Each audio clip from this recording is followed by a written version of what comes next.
2 माह से कोई मेरे दरवाजे पर रोजाना कचरा फेंक कर चला जाता था। बड़ी कोशिश के बावजूद वो पकड़ में नहीं आया।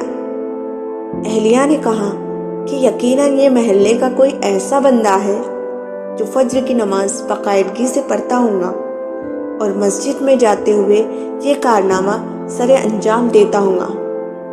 अब मसला था मेरा अपना। मैं पक्का नहीं कच्चा मुसलमान था। रोजाना 10 बजे उठकर फज्र की कज़ा नमाज पढ़ता था। एक दिन मैंने अहलिया से फज्र की नमाज में उठाने का कहा तो अहलिया हैरान कि ये आज सूरज मशरिक की बजाय मगरिब से कैसे निकल रहा है। खैर, उन्होंने मुझे अगले रोज फज्र के वक्त उठा दिया। मैंने उठते ही खिड़की से नीचे झांक कर देखा तो दरवाजे पर कचरा मौजूद नहीं था। फटाफट वजू किया, खिड़की के पास ही मुसल्ला बिछाया और 2 रकात सुन्नत पढ़कर फिर से झांक कर देखा तो कचरा दरवाजे पर पड़ा मेरा मुंह चिढ़ा रहा था।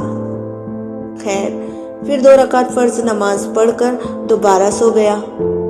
अगले दिन सुन्नत के बजाय फर्ज पढ़ते कचरा फेंक दिया गया। 4 दिन इसी तरह गुजर गए, लेकिन कचरा फेंकने वाले को पकड़ा नहीं गया। 5वें दिन अहलिया कहने लगी, माशाअल्लाह, आप अब फज्र की नमाज पढ़ने लगे तो मस्जिद में बाजमात नमाज पढ़ लिया करे।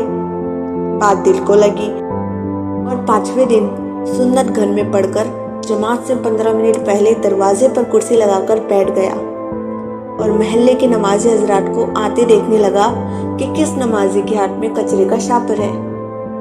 लेकिन अफसोस, सारे खाली हाथ आते दिखाई दिए। नमाज पढ़कर आया तो दरवाजे पर कचरा मौजूद नहीं था। 1 हफ्ते मुसलसल पाबंदी से बाजमात नमाज पढ़ने के बाद मैंने अहलिया से कहा, बेगम, अब कचरा फेंकने वाला शायद डर गया है, जब भी कचरा नहीं फेंक रहा। अब आप मुझे फज्र के वक्त नहीं उठाना। अहलिया कुछ नहीं बोली। अगले दिन अहलिया ने तो मुझे नहीं उठाया, अलबत्ता खुद मेरी आंख खुल गई। खिड़की से झांक कर देखा तो कचरा दरवाजे पर मौजूद था। टाइम देखा तो फज्र का वक्त तो बाकी था, लेकिन जमात निकल चुकी थी। अब अगले दिन फिर वही मामूल था। 2 हफ्ते मुसलसल फज्र की नमाज बाजमात पढ़ता रहा और दरवाजा साफ सुथरा मिलता रहा। 2 हफ्ते बाद अब मेरी जमात से फज्र की नमाज पढ़ने की आदत हो चुकी थी। रात के खाने में इस कचरा फेंकने वाले का जिक्र आ गया। मैं उसे बुरा भला कहने लगा। अली बोला, अब्बू, आप उसे बुरा तो ना कहें, बल्कि वो तो आपका मोहसिन है, जिसकी वजह से आप फज्र की नमाज बाजमात पाबंदी से पढ़ने लगे हैं। अली की बात सुनकर मेरे दिमाग को झटका सा लगा और सबको गौर से देखने लगा।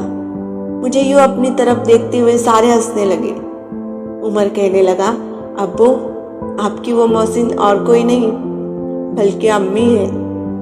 आप अम्मी का शुक्रिया अदा कीजिए। मैंने अहलिया को देखा तो कहने लगी, जब घी सीधी उंगली से ना निकले तो टेढ़ी उंगली से निकालना पड़ता है।